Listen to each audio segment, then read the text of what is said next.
আমি অনির্বাণ। আমার আরও একটা ভিডিওতে আপনাদের প্রত্যেককে স্বাগত জানাই। আজকে হচ্ছে 18ই আগস্ট 2024, আর এখন আমি রয়েছি হচ্ছে কার্শিয়াংয়ে। রবিবারে সকালই বেরিয়ে পড়লাম একটা ইম্পর্ট্যান্ট রাস্তা নিয়ে আপনাদের আপডেট দেব বলে।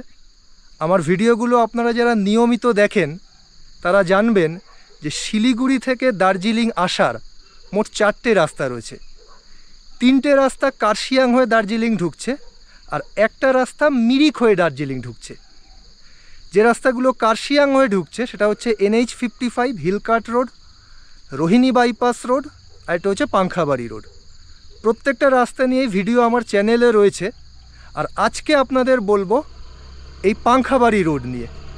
রাস্তার কন্ডিশন এখন কীরকম, রাস্তায় কি জাংশন পয়েন্ট পড়ছে সবই আপনাদের দেখাবো। বাইকার বন্ধুদের তো উপকার হবেই, আর তার সাথে সাথে আপনারা যারা ট্যুরিস্ট হিসেবে এখানে আসবেন তাদেরও ইনফর্ম ডিসিশন নেওয়ার ক্ষেত্রে অনেকটাই সুবিধা হবে। তো চলুন এখানে সময় নষ্ট না করে ভিডিওটা শুরু করা যাক।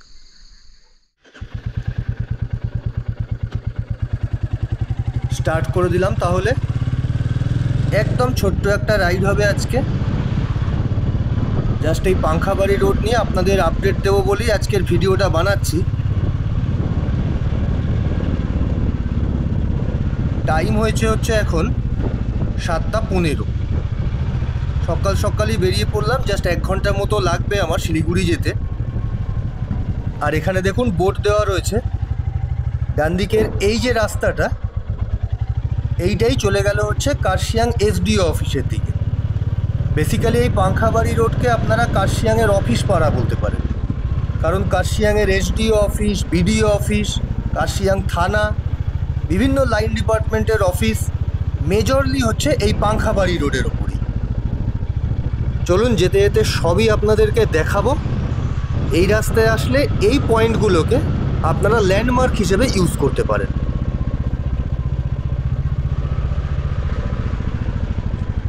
কাল রাতে এখানে প্রচণ্ড বৃষ্টি হয়েছে। আজকেও সকাল থেকে আকাশের মুখ ভার একটু মেঘলাই রয়েছে। সেই কারণে এই উইকেন্ডে আর দূরে কোথাও যাওয়া হলো না। জাস্ট এই কাছাকাছি ঘুরে বেড়াচ্ছি। পাংখাবাড়ি রোড দিয়ে যাব আর তারপর রোহিণী রোড দিয়ে ব্যাক করব।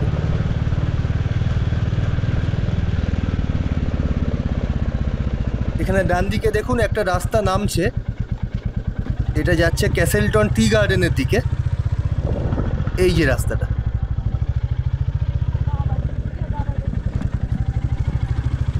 আর এইটা ক্রস করেই সামনে বাদিকে হচ্ছে SDPO অফিস, আর তার ঠিক উল্টো দিকে এইটা হচ্ছে ক্যাসেলটন টি ফ্যাক্টরি। এই পাংখাবাড়ি রোড দিয়ে যাওয়ার সময় বেশ অনেকগুলোই tea garden and T factory পাবেন। ক্যাসেলটন তো অলরেডি দেখালাম, আর সামনেই আসবে হচ্ছে দার্জিলিংয়ের বিখ্যাত মকাইবাড়ি ফ্যাক্টরি। আর তার আগে বাদিকে এইটাই হচ্ছে কার্শিয়াংয়ের BDO অফিস। অর্থাৎ বুঝতেই পারছেন যে কার্শিয়াং সাব ডিভিশনের মেজর অ্যাডমিনিস্ট্রেটিভ অফিসগুলো সবই হচ্ছে এই পাংখাবাড়ি রোডের ওপর। আমি যেখান থেকে ভিডিওটা স্টার্ট করলাম ওইখানেই ছিল হচ্ছে কার্শিয়াং পুলিশ স্টেশন, আর তারপর একে একে SDO অফিস, SDPO অফিস, দেন BDO অফিস। একটু মার্ক করে রাখবেন, এগুলো আপনাদের ল্যান্ডমার্ক হিসেবে সাহায্য করবে।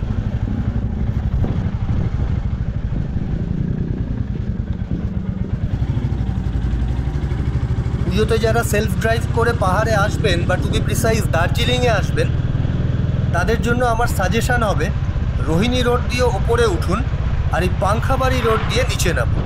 That will be the most rational decision. আর সামনে এইখানে দেখুন বোর্ড দেওয়া রয়েছে, ডান দিকে একটা রাস্তা নিচে বেরিয়ে যাচ্ছে। এই যে রাস্তাটা, এই রাস্তাটাই চলে যাবে হচ্ছে আমবুটিয়ার দিকে।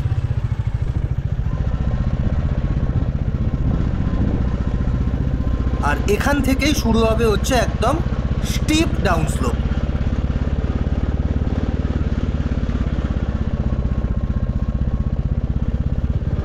গোপ্রতে রাস্তার স্লোপটা অত ভালো আসে না, বাট ট্রাস্ট মি এখানে রাস্তা কিন্তু বেশ ভালোই স্টিপ। আর শুধু স্টিপনেসই নয়, এই রাস্তার আরও একটা ক্যারেক্টারিস্টিক ফিচার হচ্ছে এখানে প্রচুর কার্ভ, হেয়ারপিন বেন্ডস এবং জিগজ্যাগ পাবেন। চলুন যেতে যেতে সেগুলোই আপনাদেরকে দেখাবো।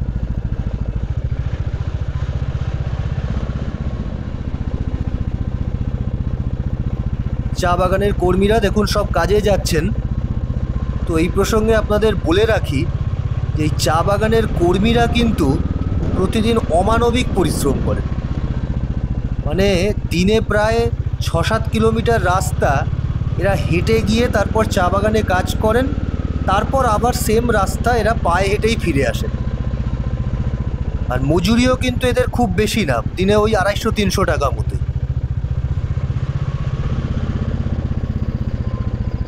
বলতে বলতেই বাদিকে এই যে ফ্যাক্টরিটা দেখছেন, এটাই হচ্ছে মকাইবাড়ি টি এস্টেট।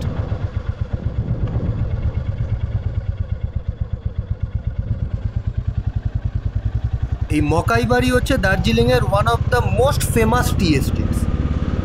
মানে সুগন্ধ আর ফ্লেভারের জন্য এখানকার চা তো পৃথিবী বিখ্যাত, বাট তার সাথে সাথে আরও একটা ইনফরমেশন আপনাদেরকে দিয়ে রাখি যে এখানে কিন্তু হোমস্টে সার্ভিসও রয়েছে to promote the tea tourism. আর এই টি ট্যুরিজমের মধ্যেই আপনি পাবেন হচ্ছে টি প্লাকিং, টি প্রসেসিং, এই সমস্ত কিছু। আর এদিকে দেখুন একটা মাইনর ল্যান্ডস্লাইড মতো হয়েছে, বাট রিপেয়ারের কাজ প্রায় কমপ্লিট।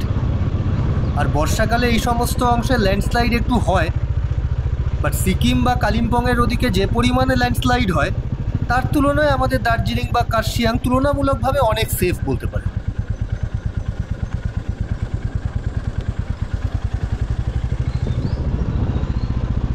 এই ল্যান্ডস্লাইডের ক্ষেত্রে সিকিম বা কালিম্পং অনেক বেশি ভালনারেবল, তার মেন কারণই হচ্ছে তিস্তা নদীর ফ্লো। মানে আপনারা জানেন যে তিস্তা নদীর এন্টায়ার কোর্স জুড়েই প্রচুর ছোট বড় হাইড্রো ইলেকট্রিক ড্যাম রয়েছে। সেই কারণেই জায়গাগুলো ল্যান্ডস্লাইডের ক্ষেত্রে অনেক বেশি ভালনারেবল।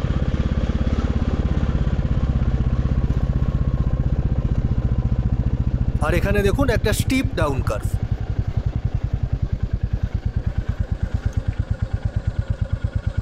রোহিণী বা পাংখাবাড়ির রাস্তায় এই কার্ভগুলো নেগোশিয়েট করাই হচ্ছে সব থেকে বেশি চ্যালেঞ্জিং। দেখুন আরও একটা কার্ভ।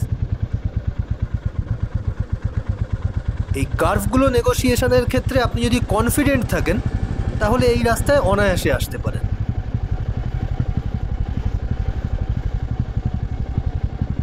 আর এই পাংখাবাড়ির রাস্তার ভিউও কিন্তু অসাধারণ সুন্দর। চলুন সামনে গিয়ে আপনাদেরকে দেখাচ্ছি।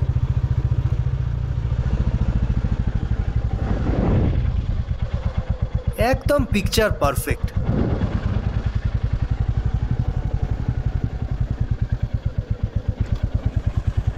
ফোল্ড মাউন্টেন, সিনক্লিনাল ভ্যালি, আর তার সাথে এরকম চিরহরিত অরণ্য, মানে অসাধারণ সৌন্দর্য। You can not express it, you can only feel it. আর এখানে মাইল ফলকটা দেখুন, গাড়ি ধরা হচ্ছে এখান থেকে আরও 13 কিলোমিটার। আমার ভিডিওগুলো আপনারা যারা নিয়মিত দেখেন তারা এই গাড়ি ধরাকে খুব ভালোভাবেই চেনেন। ওটা একটা জাংশন পয়েন্ট যেখান থেকে মিরিকের রাস্তাটা আলাদা হবে।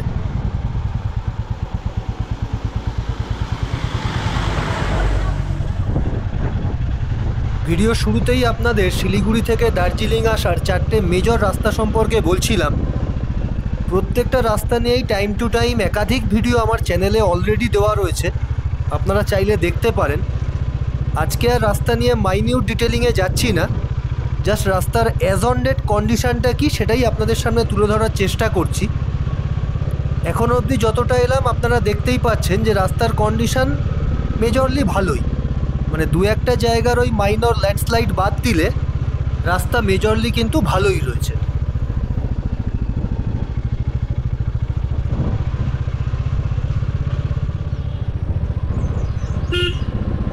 আর এখানে সামনে দেখুন একটা স্টিপ হেয়ারপিন বেন্ড। এখানে একটা ছোট্ট টিপস আপনাদের দিয়ে দিই, পাহাড়ে ড্রাইভ করার সময় যখন এরকম স্টিপ কার্ভ আসবে তখন আপ গাড়িকে আগে জায়গা ছেড়ে দেবে। এই ছোট ছোট পার্টনারশিপগুলোও কিন্তু খুব ভাইটাল।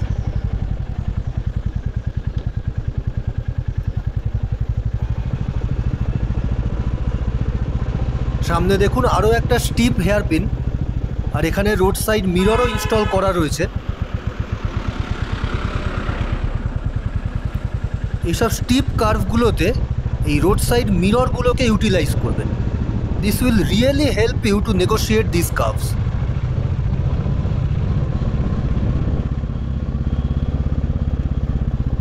এই দেখুন, এখানে আরও একটা রোড সাইড অ্যাসিস্ট্যান্স মিরর। অর্থাৎ এই পাংখাবাড়ি রোডের শুধু যে কন্ডিশনই ভালো তাই নয়, রাস্তায় প্রপার সাইনেজ আপনি পাবেন, প্রপার মাইলস্টোন পাবেন, এবং প্রত্যেকটা হেয়ারপিন বেন্ডে আপনি এরকম রোড সাইড অ্যাসিস্ট্যান্স মিররও পাবেন। বাকিটা এবার কিন্তু আপনার হাতে। আমার দিক থেকে শুধু একটাই সাজেশন থাকবে, প্লিজ রাইড সেফলি।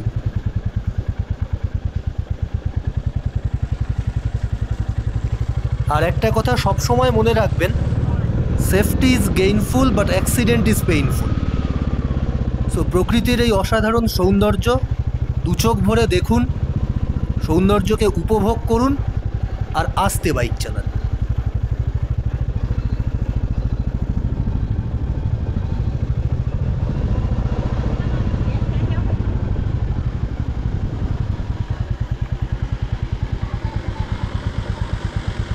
আবারও বলছি, আপ গাড়িকে কিন্তু আগে প্রায়োরিটি দিতে হবে।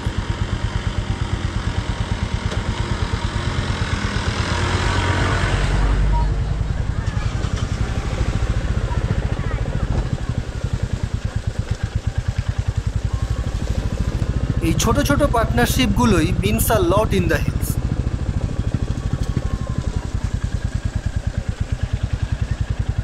আমার মনে হয় এই অ্যাসপেক্টগুলো একটু মাথায় রাখলে পাহাড়ে বাইক চালাতে অ্যাজ সাচ আপনাদের কোনো প্রবলেম হবে না।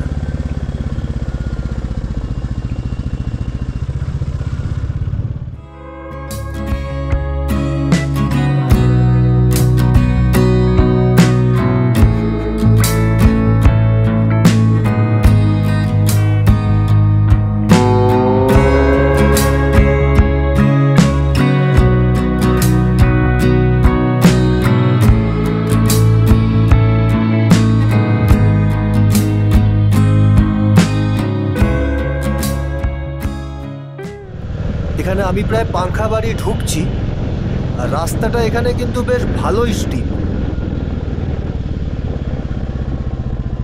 দেখুন, দুটো লেয়ারের মধ্যে হাইটের ফারাকটা দেখুন। আর এদিকে গার্ড রেলিংটা দেখছি ভেঙে গেছে। অর্থাৎ দু একটা মাইনর ল্যান্ডস্লাইড আর এরকম মাইনর গার্ড রেলিং কোলাপস বাদ দিলে পাংখাবাড়ি রোডের ওভারঅল সিচুয়েশন কিন্তু এখন বেশ ভালো। আর সামনেই ডান দিকে হচ্ছে পাংখাবাড়ি হায়ার সেকেন্ডারি স্কুল। এই যে দেখুন, গেট করা রয়েছে।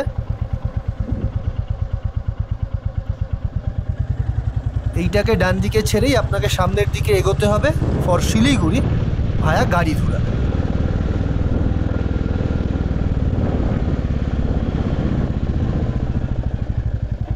আর এই পাংখাবাড়ি স্কুল ক্রস করার পর থেকেই মোটামুটি স্টিপ স্লোপের পোর্শনটা শেষ হয়ে যাচ্ছে। এরপর থেকে কিছুটা পোর্শন রয়েছে হচ্ছে মডারেট স্লোপ, আর তারপর একদম জেন্টল স্লোপ হয়ে আপনি প্লেনসে ঢুকবেন।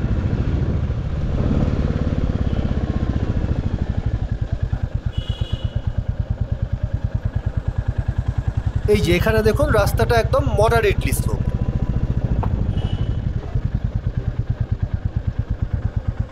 খুব বেশি স্টিপও না, আবার জেন্টল স্লোপও না, মানে সামওয়্যার ইন বিটুইন বলতে পারেন।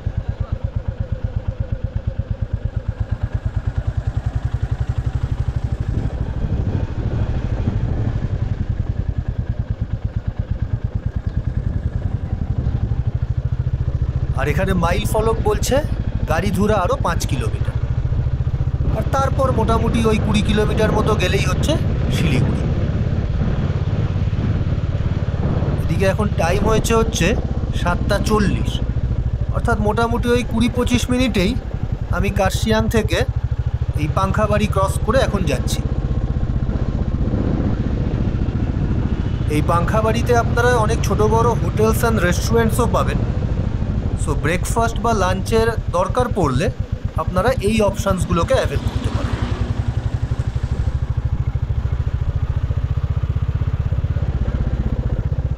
বাট রোহিণী হয়ে গেলে আপনারা যেমন পুরো রাস্তা জুড়েই hotels, restaurants and food Joints পান, সেইটা কিন্তু পাংখাবাড়ির রাস্তায় অনেক লিমিটেড।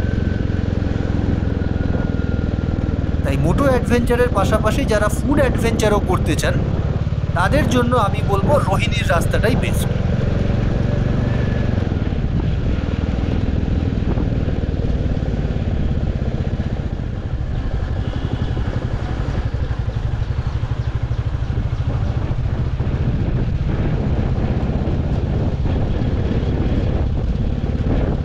আর সামনে এখানে দেখুন একটা রাস্তা ডান দিকে বেরিয়ে যাচ্ছে, ওই রাস্তাটাই চলে যাবে হচ্ছে দুধিয়ার দিকে। এই যে দেখুন এই রাস্তাটাই একদম দুধিয়া সৌরেনী হয়ে চলে যাবে হচ্ছে মিরিকের দিকে। অর্থাৎ শিলিগুড়ির থেকে আসার সময় আপনারা যেমন গাড়িধুরা হয়ে মিরিকের রাস্তা নিতে পারেন, তেমনি কার্শিয়াং থেকে আসার সময় এই রাস্তাটাও আপনারা অ্যাভেল করতে পারেন ফর মিরিক।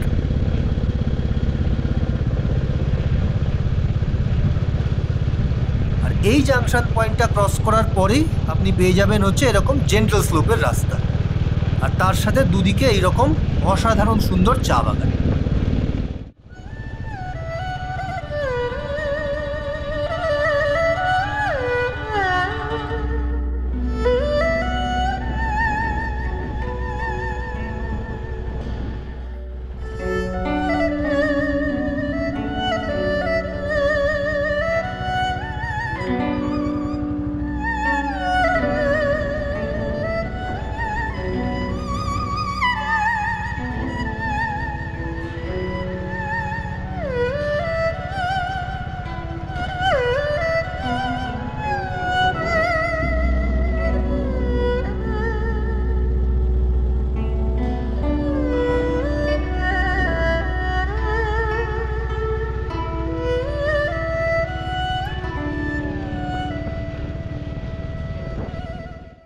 তো ফাইনালি আমি পৌঁছে গেলাম হচ্ছে সুকনাতে।